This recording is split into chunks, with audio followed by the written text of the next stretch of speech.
Hello everyone, and welcome back to another Rise of Kingdoms video. I am RoyalMixGaming, and today we're just going to do a real quick recap of our past 4 opening. So, as you guys watched on the live stream, we ended up losing the FE fort somewhere in this area, in this area here. We also lost the 6S fort that was further up for a while, and then we pushed back on ZT side for a long period of time, further down south in this area here around our fort. As you guys watched on the live stream, we held these flags in this middle area for a long period of time, and we slowly pushed back against them over the last 2 days. I think it's been since Thursday and Friday we pushed back a lot. Since Wednesday we kept slowly creeping back and forth on their downtime. We used FE yesterday afternoon to come up and cut them in the back, and then cut their territory up top here, and then keep burning their fort. 1501 had a fort in this area right around here very recently. We ended up being able to get rid of that within the last 24 hours to 36 hours. So this zone is pretty much cleaned up for us. There's just the 15 GP fort over here that is already about 80 to 90% gone. And there's just some small field fights.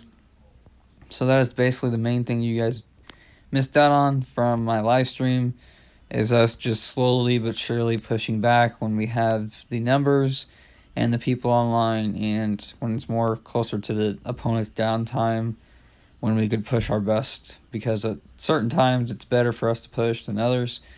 So for us, it's pretty much wrapped up over here. We won this zone, as far as I can tell. We just got to start cutting some extra flags, and it's basically over. We capped the sanctuary this morning at like 15 UTC. That is ours now. On the other side, for water and fire camp, it's basically a fort war.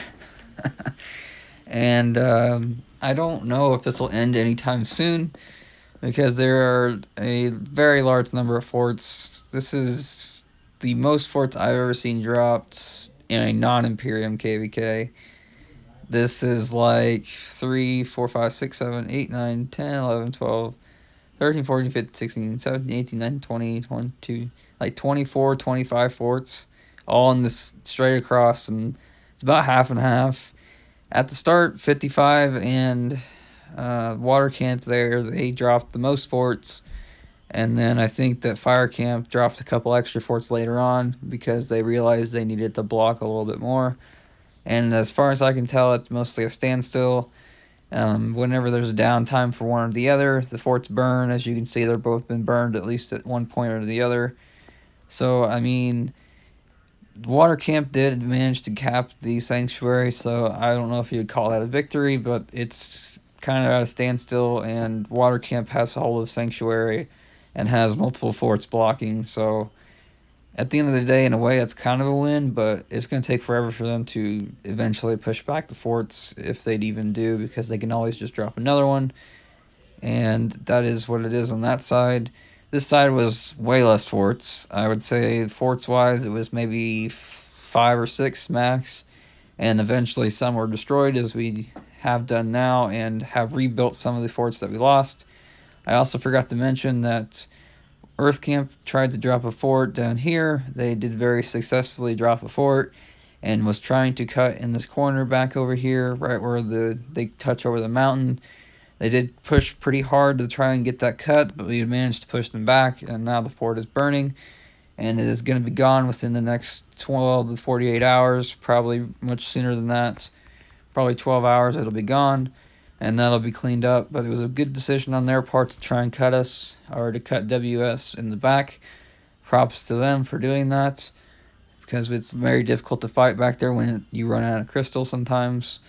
So this zone is wrapped up, like I was saying. Just to run over my stats real fast for this zone, I managed to burn and get through 30 million kills in this zone. I don't know if it's at the top here. You can see it's past 20 mil. 30 mil is probably down this way somewhere. I probably passed it already. It might be further down.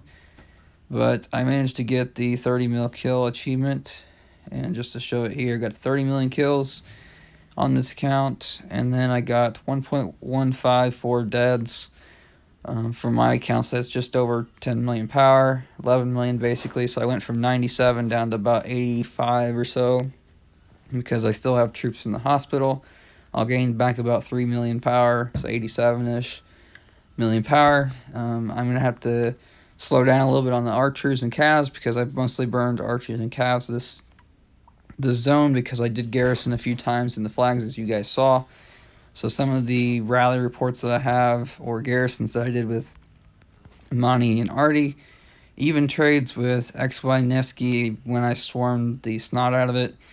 I had to basically swarm every XY Nevsky rally that I encountered because it was going to hurt if I didn't. As you can see, it was an even trade even though I swarmed this rally.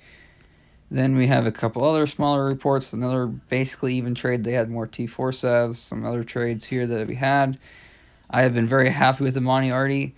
I understand that it's not as good for, let's say, Imperium KVKs because swarming is more relevant on flags and garrisons, but not always is that going to happen in a slightly smaller kingdom like an lower A kingdom, the mid-range A like we are. It's not always a swarm friendly or all the time kind of thing. This is one of the larger reports on a flag that was heavily reinforced from both sides. As you can see, it was basically an even trade, and I'm sure the garrison got more deads because of the YSS AoE. And then I had my probably favorite report, I think this is it, where I think I swarmed the rally, got a positive trade, and then they continued to swarm the flag, and people continued to top it off, and I got a very large amount of AoE deads back towards them, 100,000s there, 90,000. I mean, they swarmed it pretty good, and it was a full flag after the rally was already gone. So that's probably my favorite report from this KVK for me, is just this report, because I maxed Amani and I didn't know if it was going to be good enough, and I've realized that it's really, really good for anything except for XY Nevsky, and I have been able to swarm down everyone so far, and everything else that comes out, it seems to do a positive trade for me, so I will continue to use it as long as it is relevant for me. And that is pretty much all for this video. I just wanted to catch you guys up on our past 4 opening and how it kind of turned out. I want to thank Earthcamp for a very good fight. I expect a very much harder fight at Pass 7 and Kingsland, so I hope we have a fun time there. So thank you guys for watching this video. Drop a like, subscribe if you haven't already, leave a comment if you have any other questions that I haven't answered yet in this video, and I hope you guys have a nice day, and I'll see you on the next one.